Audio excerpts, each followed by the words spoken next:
बिस्मिल्लाहिर्रहमानिर्रहीम। अस्सलाम वालेकुम। उम्मीद है आप सब खैरियत से होंगे। आज आप सबके लिए मैं लाई हूँ सर्दियों को बहुत ख़ास, बहुत ही फ़ायदेमंद इम्यूनिटी बूस्टर रेसिपी।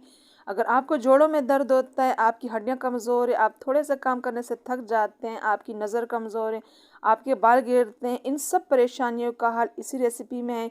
ये न्यू मदर के लिए तो है ही, लेकिन इसको सब खा सकते हैं। हड्डियों फट्टों को लोहे की तरह मजबूत करने वाली ये रेसिपी है, तो ज़रूर ट्राई कीजिएगा। तो चलिए शुरू करते हैं। बिस्मिल्लाहिर्रहमानिर्रहीम। कढ़ाई में मैंने 2 चम्मच जो है देसी घी डाल दिया। आपने ज़रूर देसी घी डालना है इसमें। और मैंने इसमें गूंद डाल दिए। गूंद को मैंने थोड़ा धो लिया है, तो ये एक साथ चिपकने लग गए। तो आपने 2 हिस्सों में इसको डालना है। तो इसको अच्छी तरह हमने जो है फ्राई करना है। गैस को तेज़ नहीं करना, वरना एकदम से ये लाल हो जाए, क्योंकि गूंद जो है हमारी सेहत के लिए बहुत अच्छा होता है।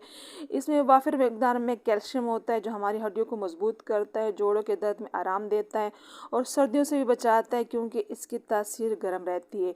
तो आपने इसको ऐसे खोल खोल के भूनना है, ताकि ये कहीं से कच्चा ना हो। लेकिन जब हम इसको भून लेंगे तो इसी स्टेज पे ये ना थोड़ा सा नरम रहेगा।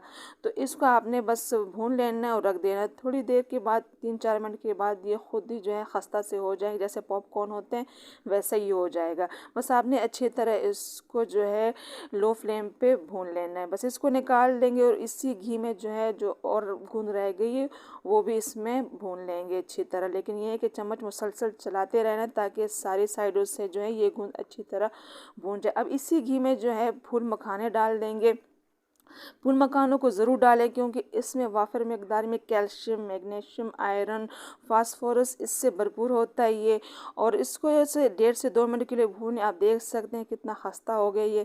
तो बस इसको जो है हमने अच्छी तरह भून लिया। अब इसको निकाल लेंगे, लेकिन फ्लेम जो है आपने हाई नहीं रखनी, लो फ्लेम पर मुसलसल चम्मच चलाते हुए आपने इसको भून लेना है।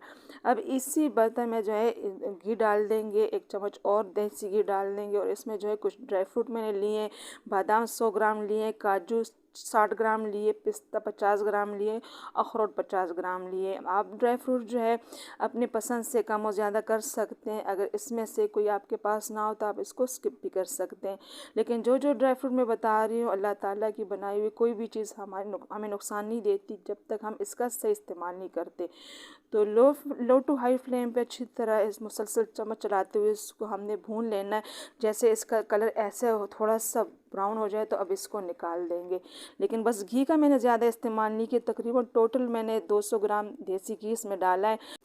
आप अपने हिसाब से जितना खाना पसंद करें देसी घी उतना डाल सकते हैं। लेकिन हम औरतों को वेट की भी टेंशन होती है कि कहीं वेट ना बढ़ जाए।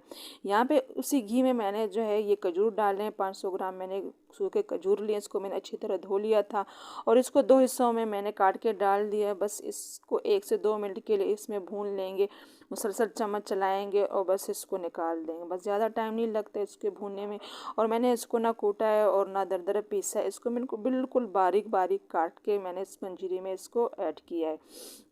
बस इसी फ्राई पैन में जो है मैंने यहाँ पे ये मेवा भी डाल दिए। मेवे से जो है किशमिश ये मैंने 80 ग्राम लिए और ये भी 1 से 1.5 मिनट इसके भुने में लग जाता है, ये एकदम से फूल जाते हैं। तो आपने जो है ख़ास ध्यान रखना है, मुसलसल चम्मच चलाते रहना है, उसकी साइड चेंज करते जाना है, ताकि सारे साइडों से जो है ये अच्छी तरह जो है फूल जाए। अब आप देख सकते हैं कि अच्छी तरह ये जो है फूल चुकी हैं। अब इसको निकाल देंगे। बस फ्लेम का अपना ध्यान रखना है कि हाई ना हो। इसी बर्तन में जो है फ्राई पैन में हमने जो है घी डाल दी, 1 चम्मच देसी घी और डाल दी। और सूखा नारियल जो होता है, सूखा कोबरा, वो मैंने बारीक काट के इसमें शामिल कर दिए और इसको भी 2 मिनट के लिए भूनना है और बहुत ज़्यादा इसका कलर चेंज नहीं करना। बस इसकी साइड चेंज करते जाना है मुसलसल, बस इतना ही इसको भून लेना है। अब इसको निकाल देंगे।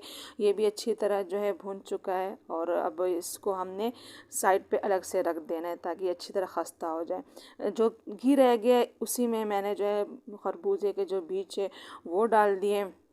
इसको आपने घी में नहीं डालना, वरना सारा घी जो है ये जज़ब कर लेती है। तो आपने थोड़े से घी में इसको डालना है, अलसी के बीज, और इसको जो है आपने थोड़े से घी में आधे चम्मच में इसको वो करना है। और बस जब जब ये छटकने लग जाए तब बस इसको आप निकाल दीजिएगा। बस बहुत ज़्यादा इसका कलर चेंज नहीं करना, बस अच्छी तरह इसको निकाल देंगे। और अब इसी में जो है ये अलसी के बीज भी डाल देंगे। 40 ग्राम मैंने लिए। अलसी के बीज की तासीर बहुत ज़्यादा गर्म होती है, तो आप अपने हिसाब से डाल सकते हैं। मैंने तो 40 ग्राम लिया था।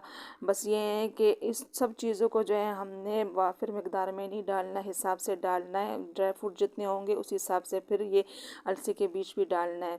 तो इसकी तासीर बहुत ज़्यादा गर्म होती है और इसको जो है ज़्यादा घी में नहीं डालना, वरना सारा घी जो है ये जज़ब कर लिए तो फिर बाद में इसको जब हम इसको फ्राई कर लेते हैं, भून लेते हैं, तो घी से निकालना मुश्किल होता है।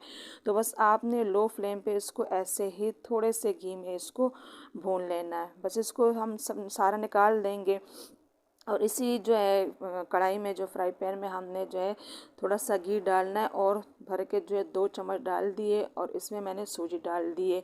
कुछ लोग आटे का इस्तेमाल करते हैं पंजीरी में, आपने गंदम के आटे का इस्तेमाल नहीं करना, क्योंकि पंजीरी में गंदम की तासीर ठंडी होती है। आपने इसमें ज्वार बाजरा जो कि आटे को आप डाल सकते हैं इसमें।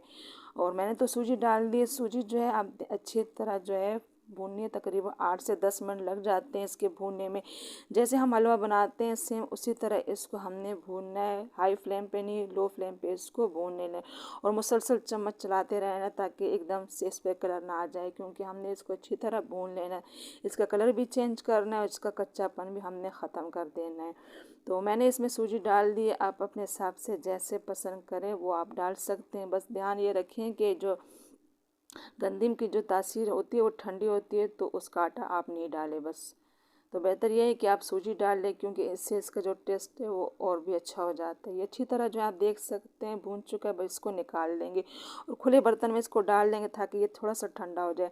अब इमाम बस दस्ते में मैं इसको कूट रही हूँ, आप देख सकते हैं ठंडे हो चुके थे घून और ये कितने क्रिस्पी हो चुके हैं। और जो मखने हैं ये भी अच्छी तरह जो है खस्ता हो चुके हैं।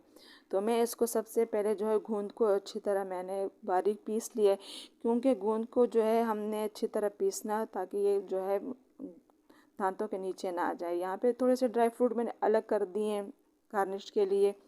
और जो गूंद को मैंने जो इमाम दस्ते में डाल दिए बिल्कुल बारीक इसको मैंने पीस लिया है। बिल्कुल आसानी आराम के साथ ये जो है पीस रहे, क्योंकि ये बिल्कुल खस्ता हो चुके हैं। तो आप हाथ से भी इसको आराम से कर सकते हैं, क्योंकि मशीन में तो ज़्यादातर जो है चिपक जाते हैं, तो वो ज़रा फिर और भी मुश्किल होती है। तो मुझे तो आसान इसी में लगता है कि बंदा हाथ से इसको कर ले। तो बस अच्छी तरह बिल्कुल बारीक इसको आपने पीसना है, क्योंकि ये फिर दांतों के नीचे आते हैं। अगर बुज़ुर्ग खा रहे हो तो उसके लिए तो बहुत मुश्किल फिर होती है। तो बिल्कुल बारीक जैसे मैंने आप देख सकते हैं बिल्कुल बारीक मैंने इसको कूट लिया है बस। अब इसको बस निकाल लेंगे। अब इसी जो है इमाम दस्ते में मखानों को डाल देंगे। मखाने आप ज़रूर डालें, क्योंकि इसकी बहुत ज़्यादा फ़ायदे हैं। अगर मैं गिनने लग जाऊं तो वीडियो ख़त्म हो जाएगी, तो आपने ज़रूर इसको ऐड करना है। और दूसरा ये है कि इसको भी बिल्कुल बारीक पीसना है, बिल्कुल आराम के साथ आसानी के साथ ही। और आप देख रहे हैं कितने ये खस्ता हो चुके हैं। तो इसमें जो है हमने लाजमी इसको बिल्कुल बारीक करना है, लेकिन थोड़ा सा दरदरा भी हो तो भी चलेगा। तो बस इसको हम इसी दस्ते से निकाल देंगे और इसमें जो है बकाया जो ड्राई फ्रूट है उसको भी हमने दरदरा पीस लेना है। तो अब इसको हम अच्छी तरह साफ़ करके निकाल देंगे। आप देख सकते हैं मैंने इसको बिल्कुल बारीक पीस लिया है इसमें। अब मैंने कोपरों को भी इसी में जो है दरदरा पीस लिया था, क्योंकि ये बिल्कुल खस्ता हैं तो आराम के साथ ये पिस रहे हैं, तो कोई मुश्किल नहीं। अगर आपको मुश्किल लग रही हो तो आप जो है चॉपर में भी इसको डाल के दरदरा पीस सकते हैं। लेकिन बस ये ध्यान ये रखें कि बिल्कुल जो है बारीक ये ना आप पीस लें इसको। दरदरे ही जो है पंजीरी में मज़े के लगते हैं। जो ड्राई फ्रूट होते हैं वो दरदरे ही डालें तो ये मज़े के लगते हैं। तो इसको भी हमने जो है दरदरा ही पीसना है। इसको जो ड्राई फ्रूट है इसमें ये बादाम है, काजू है, वो पिस्ता है, इस तरह जो मैंने चीज़ें जो एक साथ भून ली थी वो मैंने इसमें डाल के दरदरे पीस लिए। आप देख सकते हैं कि ये बिल्कुल बारीक नहीं है, दरदरे मैंने इसको पीस लिए। बस इसको भी इससे निकाल देंगे। और अब इसी में जो है मैंने अब इमाम दस्ते में जो हमने खरबूज के जो बीज लिए हैं वो भी हमने इसमें दरदरे जो है वो पीस लेने। इसको भी बिल्कुल बारीक नहीं करना। और अलसी के जो बीज है वो तो हमने ऐसे ही साबुत डालने हैं, उसको तो हमने नहीं पीसना, बस उसको सूजी के साथ ऐसे हमने मिक्स कर देना। आप देख सकते हैं मैंने इसको दरदरा पीस लिया है। और यहाँ पे मैंने खजूर को बारीक काटे, आप देख सकते हैं बिल्कुल बारीक मैंने काट लिया है। मैंने इसको ना कूटा है और ना पीसा है, क्योंकि ये ऐसे मुझे मज़े के लगते हैं तो इसको मैंने ऐसे कर। यहाँ पे मैंने 5 अदद जो है गुड़ लिए वज़न के हिसाब से 250 ग्राम ये गुड़ मैंने लिए और मैंने इसको शॉपर में जो है पीस लिए। आपने कपड़े में इसको नहीं करना पीसना, क्योंकि वो फिर कपड़े के साथ चिपक जाती है, तो शॉपर में ज़रा आसानी होती है। पंजीरी में जो है गुड़ डालें, चीनी में पंजीरी को नहीं बनाएं, क्योंकि उसमें कोई ग़िज़ाइयत नहीं होती, वो सारी एंटी कैलोरीज होती है। गुड़ में भी कैलोरीज होती है चीनी जितनी, लेकिन गुड़ के फ़ायदे भी बहुत ज़्यादा हैं। इसको शुगर के मरीज़ भी खा सकते हैं, लेकिन थोड़ी मकदार में, ब्लड प्रेशर के मरीज़ भी। बस पानी इसमें हमने थोड़ा सा डालना, इतना कि बस हमें इसको घोल लें। बस जैसे इस पे बबल आने लग जाएं तो बस इसको हटा, इसका फ्लेम जो है बंद कर दें। इसका शीरा नहीं बनाना, बस इसको थोड़ा सा घोलना है पानी में।